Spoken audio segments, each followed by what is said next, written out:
నమస్కారం BTV news కి స్వాగతం. ఈనాటి ముఖ్యాంశాలు. ఫైళ్ల క్లియరెన్స్ పై కలెక్టర్ల సదస్సులో సీఎం చంద్రబాబు సమీక్ష. 24 గంటల్లోగా ఈ ఫైళ్లు క్లియర్ చేయాలని అధికారులకు ఆదేశం. డిసెంబర్ నాటికి అన్ని ప్రభుత్వ సేవలు వాట్సాప్ లోనే అందించాలని లక్ష్యం. రేపు కోల్కతాకు ఆంధ్రప్రదేశ్ రాష్ట్ర ముఖ్యమంత్రి నారా చంద్రబాబు నాయుడు బెంగళూరు ప్రభుత్వ ప్రమాణ స్వీకారానికి హాజరు. రేపు ఉదయం విజయవాడ నుంచి కోల్కతాకు బయలుదేరనున్న ముఖ్యమంత్రి. ఏపీలో విచిత్ర వాతావరణం. ఓవైపు వానలు, మరొక వైపు వడగాల్పులు. రాష్ట్రంలోని పలు జిల్లాల్లో మరో 2 రోజుల పాటు వర్షాలు కురిసే అవకాశం. విజయవాడ పశ్చిమ నియోజకవర్గంలో కూటమి ప్రభుత్వం ప్రతిష్టాత్మకంగా నిర్వహిస్తున్న ప్రజా దర్బార్ కార్యక్రమంలో పాల్గొన్న విజయవాడ ఎంపీ కేశినేని చిన్ని. ప్రజా సమస్యల్ని పరిష్కరించడమే ధ్యేయంగా కూటమి ప్రభుత్వం కృషి చేస్తుందని ఎంపీ ఉద్ఘాటన. ప్రభుత్వ పాలనలో వేగం, పారదర్శకత పెంచడమే లక్ష్యంగా సీఎం చంద్రబాబు నాయుడు కీలక నిర్ణయాలు తీసుకుంటున్నారు. అమరావతి సచివాలయంలో 2 రోజు కొనసాగిన కలెక్టర్ల కాన్ఫరెన్స్ లో ఆయన ఫైళ్ల క్లియరెన్స్, టెక్నాలజీ వినియోగంపై అధికారులకు స్పష్టమైన దిశానిర్దేశం చేశారు. ప్రభుత్వ సేవలు ప్రజలకు మరింత వేగంగా అందాలంటే ఫైళ్ల క్లియరెన్స్ లో జాప్యం ఉండకూడదని, ప్రతి ఫైల్ ని 24 గంటల్లోపు పరీక్షించేలాగా మంత్రులు, అధికారులు ప్రత్యేక శ్రద్ధ పెట్టాలని ఆయన స్పష్టం చేశారు. ప్రభుత్వ పాలనకు ప్రజలు మరింత చేరువ చేసేందుకు టెక్నాలజీని విస్తృతంగా వినియోగించాలని సీఎం స్పష్టం చేశారు. ఈ ఏడాది డిసెంబర్ నాటికి అన్ని ప్రభుత్వ సేవలను వాట్సాప్ లో అందేలాగా చర్యలు తీసుకోవాలని ఆదేశించారు. ఆన్లైన్ సేవల ద్వారా అవినీతి, దుర్వినియోగాన్ని అరికట్టవచ్చని ఆయన అభిప్రాయం వ్యక్తం చేశారు. మీకు 20 మందిని గెలిచారు, 50 మందిని గెలిచారు, ఆటోమేటిక్ రికార్డ్ వచ్చింది. దానిపైన యాక్షన్ ఫాలో అప్ వస్తుంది. దీంట్లో ఇంటిగ్రేట్ చేసుకోండి. పీజీఆర్ఎస్ వచ్చినప్పుడు దెర్ ఇస్ 2 ways. ప్రజా దర్బార్ పెడుతున్నాం. నిన్న సింగపూర్ మోడల్ కూడా ఎక్స్ప్లెయిన్ చేశారు మన వాళ్ళు. Both government and political can integrate. Public relations maintain చేయడంలో బోత్ ఆఫ్ దెమ్. పొలిటికల్ గా పర్సనల్ వర్క్ వస్తే అది వేరే విషయం, అది పాలిటీషియన్స్ చూస్తారు. కానీ గవర్నమెంట్ వర్క్ వచ్చినప్పుడు I can't to maintain that public relations structured programme. ఇప్పుడు మీరు చెప్పిన మోడల్ ప్రకారం సింగపూర్ లో ఒక 25 మంది వస్తారు, 3 hours కూర్చుంటారు, ఐరన్ అవుట్ చేస్తారు. వాళ్ళ డిమాండ్స్ అని ఇనేసిన తర్వాత కంటిన్యూగా వాళ్ళు సాటిస్ఫై చేసి 15% సాల్వ్ అవుతాయి. They are also unreasonable. But human psychology ఏంటంటే ఇని డిస్పోజ్ చేయడం. That is also very important in life satisfaction level. This is a standardised programme government can issue now. అక్కడ కంపల్సరీగా మీరు ప్రోగ్రామ్ ఇష్యూ చేసినప్పుడు మళ్లీ ఎమ్మెల్యే నాకు టైం వచ్చిన నా టైం ప్రకారం మీరు రమ్మంటే కుదరదు. కంపల్సరీగా ఆర్డర్ ఆఫ్ ప్రియారిటీ పెడతారు. కలెక్టర్ సిస్టమ్ కూడా కాకుండా 1, 2, 3 ఉన్నాయి. సీరియల్ నెంబర్, ఎలక్షన్ లిస్ట్, దాని ప్రకారం పెట్టండి. కంపల్సరీగా మండే ఇది ఉంటుంది కాబట్టి make it Friday. Uniform Friday, grievance day you will go to the field. వాళ్ళు సీరియల్ నెంబర్ ప్రకారం మీది 1 ఇచ్చాపురం, ఫస్ట్ ఇచ్చాపురం పోతారు సార్. వాళ్ళు అడిగేది ఎవడు పెడతాడు, ఎప్పుడు పెడితే అప్పుడు వీడియో కాన్ఫరెన్స్ పెడుతున్నారు, దాని నుంచి మోక్షం ఇప్పించండి, ఏదో ఒక రోజు ఫిక్స్ చేయండి దానికన్నా అడుగుతారు. అది కూడా ఒకసారి పెట్టేసి 1 day మీరు కూడా వీడియో కాన్ఫరెన్సెస్ అన్ని కూడా వాళ్ళు కూడా ఫీల్డ్ పోయి పనిచేయాలి కాబట్టి in a week 1 day all video conference ఎవరన్నా కావాలంటే ముందే రిజర్వ్ చేసుకోమనండి. Then they will be engage. Emergency ఉంటే తప్ప otherwise they need not disturb them. అది ఒక సిస్టమ్ పెడతాం. ఏపీ సీఎం చంద్రబాబు నాయుడు రేపు కోల్కతాలో పర్యటించనున్నారు. పశ్చిమ బెంగాల్ నూతన ప్రభుత్వ ప్రమాణ స్వీకార కార్యక్రమానికి ఆయన హాజరు కానున్నారు. ఈ మేరకు ముఖ్యమంత్రి కార్యాలయం ఆయన పర్యటనను షెడ్యూల్ ని అధికారికంగా ఖరారు చేసింది. దేశవ్యాప్తంగా పలు రాష్ట్రాల ముఖ్యమంత్రులు, ఇతర జాతీయ స్థాయి నాయకులు హాజరు కానున్న ఈ కార్యక్రమానికి చంద్రబాబు వెళ్తూ ఉండటం రాజకీయంగా ప్రాధాన్యం సంతరించుకుంది. ఏపీలో వాతావరణం విభిన్న రీతుల్లో కొనసాగుతూ ఉంది. ఒకవైపు వర్షాలు ప్రజలకు ఉపశమనం కలిగిస్తూ ఉండగా, మరొక వైపు తీవ్రమైన ఎండలు, ఉక్కపోత, వడగాల్పులు ఆరోపణలతో జనం అల్లాడిపోతున్నారు. ఈ భిన్నమైన పరిస్థితులు రాష్ట్ర ప్రజలను ముఖ్యంగా రైతుల్ని తీవ్ర ఆందోళనకి గురి చేస్తున్నాయి. ట్రోపో ఆవరణంలోని గాలుల ప్రభావంతో రానున్న 2 రోజుల పాటు రాష్ట్రంలోని పలు జిల్లాల్లో పిడుగులతో కూడిన తేలికపాటి వర్షాలు కురిసే అవకాశం ఉందని విపత్తుల నిర్వహణ సంస్థ వెల్లడించింది. అల్లూరి సీతారామరాజు, పోలవరం, విశాఖపట్నం, అనకాపల్లి, కాకినాడ, కోనసీమ, ఉభయ గోదావరి, ఏలూరు, కృష్ణా, ఎన్టీఆర్, చిత్తూరు, తిరుపతి, కడప, శ్రీ సత్యసాయి జిల్లాల్లో అక్కడక్కడా వర్షాలు పడవచ్చని అధికారులు తెలిపారు.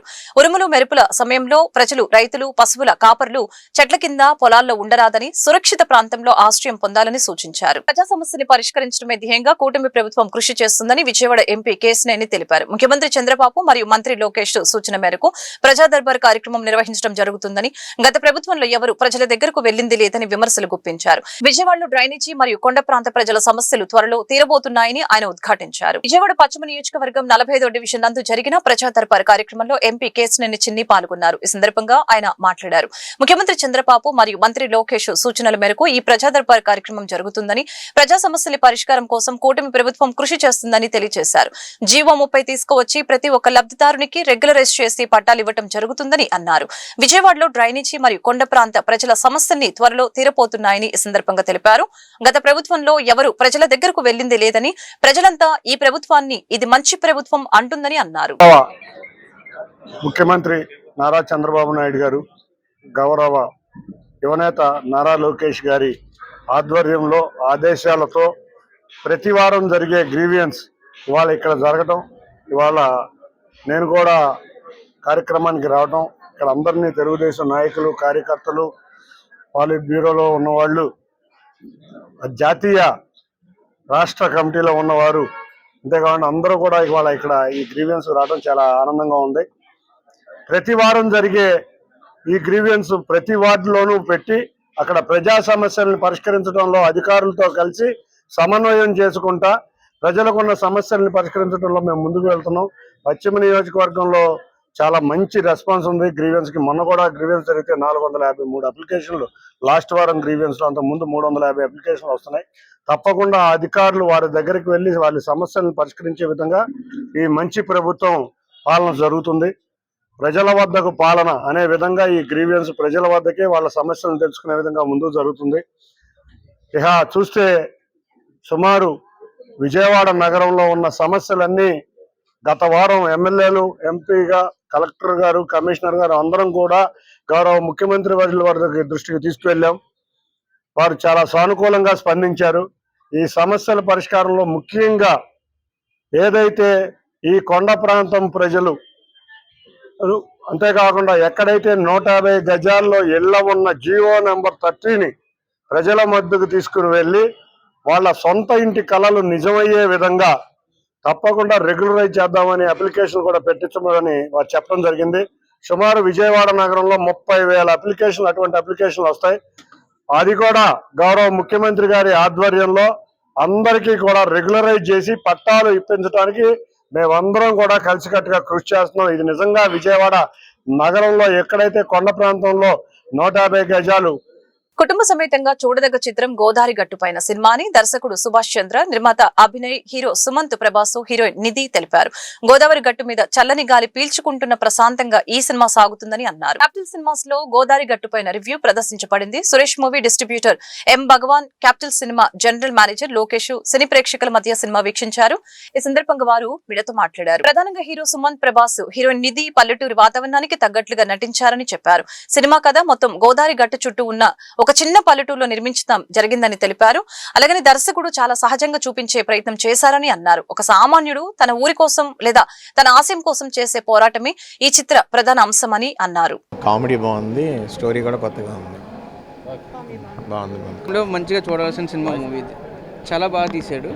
సో ఇంకా చూద్దాం, ఇంకా నెక్స్ట్ ఏమంటారు. యా, సినిమా బాగుంది, చూడాలి సెకండ్ హాఫ్ ఎట్లా ఉంటుందో. ఇదంతా బాగుంది. దాన్ని కూడా ఒకసారి బాగానే పెర్ఫామ్ చేశారు, కామెడీ కూడా బాగానే ఉంది. సూపర్ కొద్ది సినిమా బాగుంది, చూడొచ్చు, బాగుంది. దుర్గమ్మ భక్తుల దాహార్తిని తీర్చేందుకు దుర్గగుడి పాలక మండలి ప్రత్యేక ఆహ్వానితులు వెలగపూడి శంకరబాబు మనవడు సుహాసు కృష్ణ ₹1,00,000 విలువ చేసి వాటర్ కూలర్ ని దేవస్థాన అధికారులకు అందజేశారు. ఘాట్ రోడ్డు ఓం టర్నింగ్ పాయింట్ వద్ద శంకరబాబు దానిని ప్రారంభించారు. దాత కుటుంబానికి దేవస్థానం సిబ్బంది ఆలయ మర్యాదలతో అమ్మవారి దర్శనం చేయించారు. ఆశీర్వచన మండపంలో వేద పండితులు ఆశీర్వచనం చేసి అమ్మవారి చిత్రపటం, శేషవస్త్రాలు, ప్రసాదాలు అందజేశారు.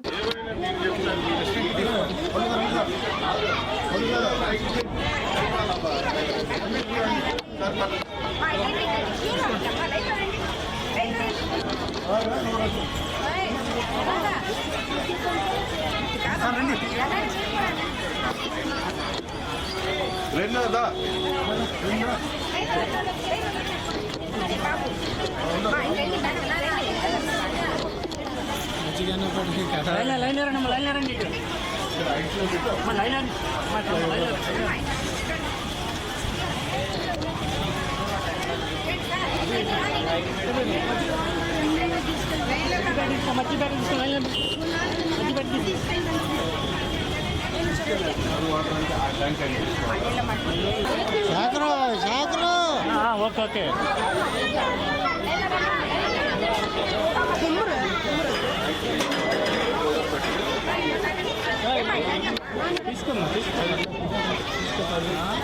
ఆంధ్రప్రదేశ్ వక్ఫ్ బోర్డు ఆధ్వర్యంలో నిర్వహించనున్న టాలెంట్ టెస్ట్ ని రాసి ప్రతిభ చూపి నాణ్యమైన విద్యను ఉచితంగా అభ్యసించి ఉన్నత స్థానాలను చేరుకోవాలని తూర్పు నియోజకవర్గ ఎమ్మెల్యే గద్దె రామ్మోహన్ ఆకాంక్షించారు. విద్యాశాఖ మంత్రి నారా లోకేష్ విద్యారంగంలో విప్లవాత్మకమైన సంస్కరణల్ని తీసుకువస్తున్నారని చెప్పారు. విద్యకు పేదరికం అడ్డు కాకూడదనే ఉద్దేశంతో వక్ఫ్ బోర్డు ఆధ్వర్యంలో ఈ టాలెంట్ టెస్ట్ ను నిర్వహించడం అభినందనీయమని అన్నారు. తూర్పు నియోజకవర్గ పరిధిలోని 19వ డివిజన్లో హూలీ సాహిత్ వీధిలో తాలిం ఏ హునర్ టాలెంట్ టెస్ట్ వివరాలపై సభ జరిగింది. తూర్పు నియోజకవర్గ ఎమ్మెల్యే గద్దె రామ్మోహన్ ముఖ్య అతిథిగా హాజరయ్యారు. ఈ సందర్భంగా ఎమ్మెల్యే గద్దె రామ్మోహన్ మాట్లాడుతూ విద్యాశాఖ మంత్రి నారా లోకేష్ విద్యారంగంలో విప్లవాత్మకమైన మార్పులను తీసుకొచ్చారని చెప్పారు. విద్యకు పేదరికం అడ్డు కాకూడదనే ఉద్దేశంతో వక్ఫ్ బోర్డు ఆధ్వర్యంలో ఈ టాలెంట్ టెస్ట్ ని నిర్వహించడం అభినందనీయమని అన్నారు. సీట్లు ఖాళీ లేవు అనే బోర్డులు ప్రభుత్వ విద్యాసంస్థల గేట్లకు పెట్టాలనే లక్ష్యంతో కూటమి ప్రభుత్వం పనిచేస్తుందని అన్నారు. 10వ తరగతి ఇంటర్మీడియట్ ఫలితాల్లో ప్రభుత్వ విద్యాసంస్థల్లో చదువుకున్న విద్యార్థులు అత్యుత్తమ మార్కులు పొందారని ఈ సందర్భంగా తెలిపారు.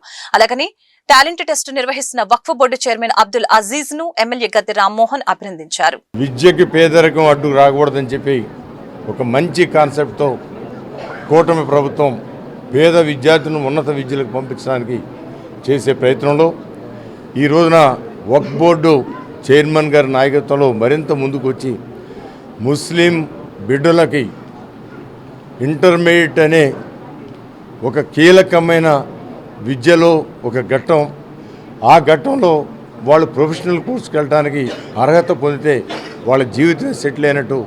అందువలన ఇంటర్మీడియట్ విద్యాభ్యాసం అనేది ఒక కార్పొరేట్ స్థాయిలో కాలేజీల్లో వాళ్ళకి విద్యనించి అవసరమైతే ఒక్కొక్క వ్యక్తికి 5 లక్షల రూపాయలు వెచ్చించైనా సరే మంచి విద్యని వాళ్ళకి అందించి తద్వారా వాళ్ళు ఒక డాక్టర్ గానో, ఒక ఇంజనీర్ గానో, ఒక ఆర్కిటెక్చర్ గానో ఎలాంటి ఉన్నత చదువులకు వెళ్ళడానికి కూడా అవకాశం వచ్చే విధంగా విజ్ఞానం పొందే విధంగా చేసే ఈ కార్యక్రమానికి మరి అజీజ్ గారికి నేను మనస్ఫూర్తిగా వారికి అభినందనలు తెలియజేస్తా ఉన్నాను.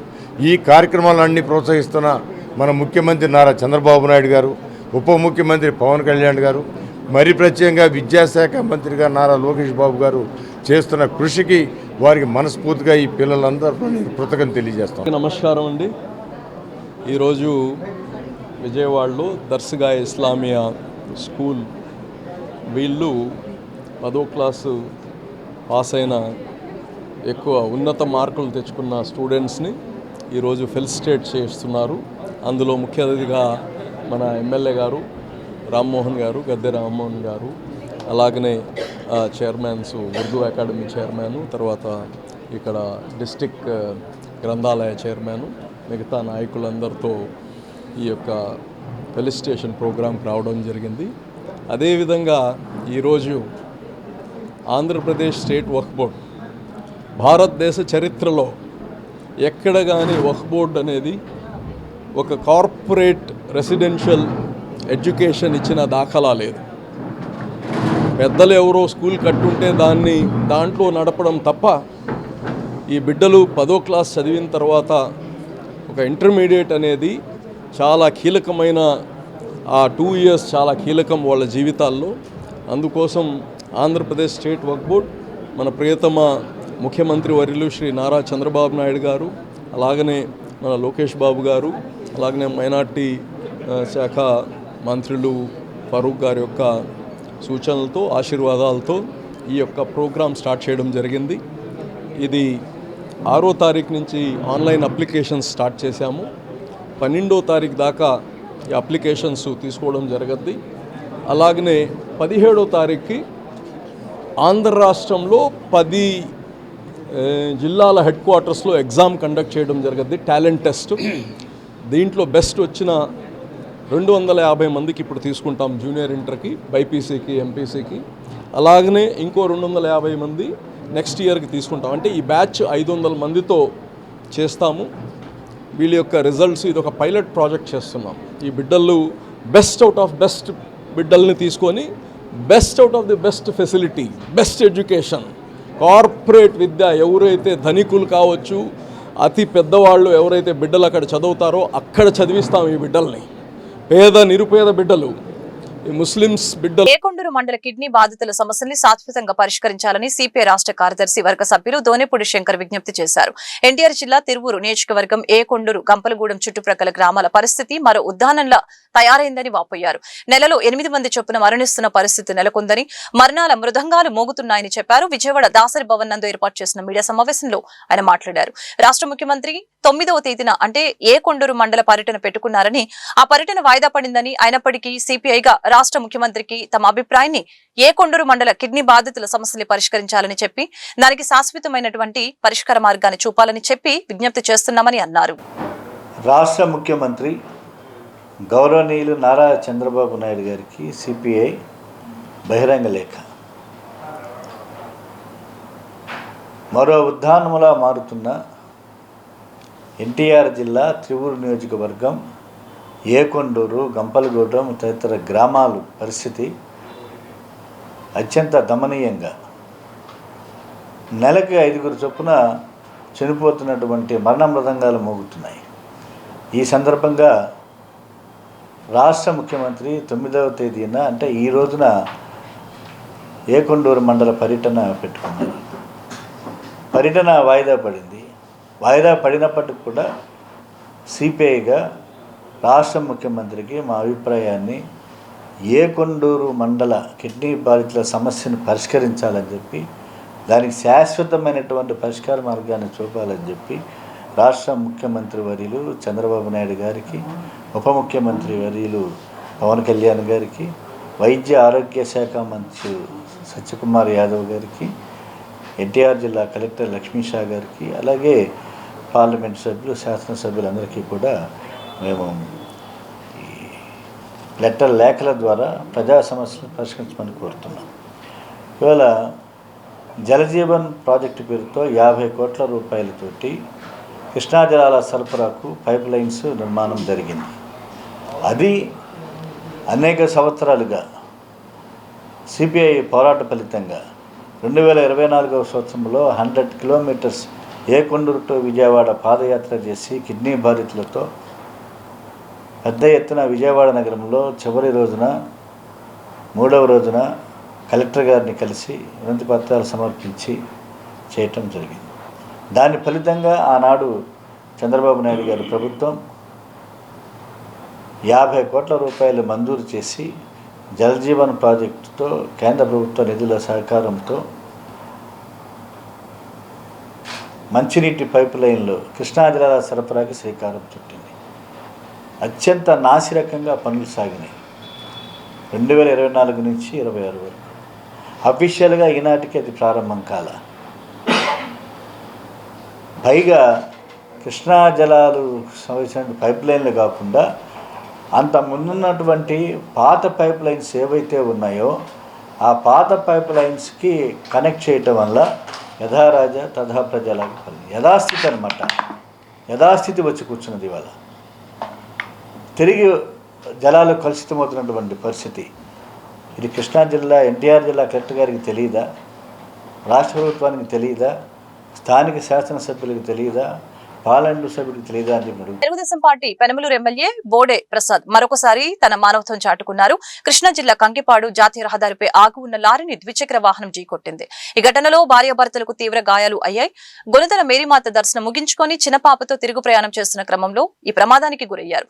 అదే సమయంలో అటుగా వెళ్తున్న తెలుగుదేశం పార్టీ పెనమలూరు ఎమ్మెల్యే బోడే ప్రసాద్ వెంటనే స్పందించి సహాయక చర్యలు చేపట్టారు. ఎలాంటి ఆలస్యం చేయకుండా 108 అంబులెన్స్ కి సమాచారం అందించి క్షతగాత్రుల్ని క్యాపిటల్ హాస్పిటల్ కి తరలించే ఏర్పాట్లు చేశారు. ఎమ్మెల్యే చొరవతో బాధితులకి సమయానికి వైద్యం అందింది. ముఖ్యమంత్రి సహాయ నిధి ద్వారా అవసరమైన ఆర్థిక సహాయం అందించేందుకు ప్రతిపాదనలు సిద్ధం చేయాలని వైద్యులకు సూచించారు.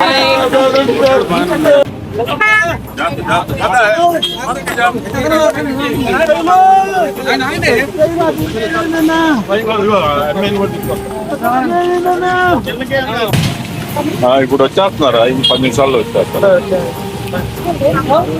క్యాపిటల్ డాక్టర్ కూడా రెడీ ఉన్నారు. అమ్మాయి అమ్మా క్యాపిటల్ తీసుకెళ్ళండి, డాక్టర్ చెప్పాను. నేను వస్తా, మీరు వెళ్ళండి. నేను వస్తా.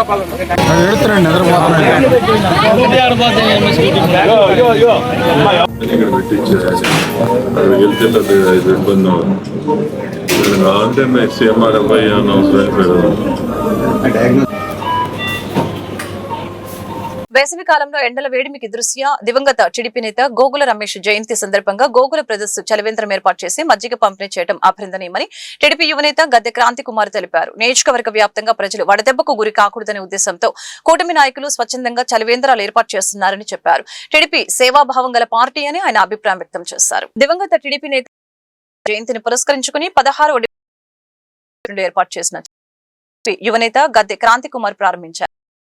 వేసవి తాపాన్ని తట్టుకునేందుకు బాటసారులకు మరియు స్థానికులకు మజ్జిగ పంపిణీ గద్దె క్రాంతి కుమార్ మాట్లాడారు. గోగుల ఆయన సోదరులతో పాటు టీడీపీ కూటమి నాయకులు కలిసి ఈ చేపట్టడం అభినందనీయమని అన్నారు. టీడీపీ భవకుమార్ రమేష్ జయంతి సందర్భంగా స్థానిక నాయకులు 16 మరియు 17వ డివిజన్ ప్రెసిడెంట్లు ముఖ్యంగా ఈ కార్యక్రమాన్ని జయప్రదం చేయడం తెలియజేశారు. కార్యక్రమంలో కూటమి నాయకులు పాల్గొన్నారు.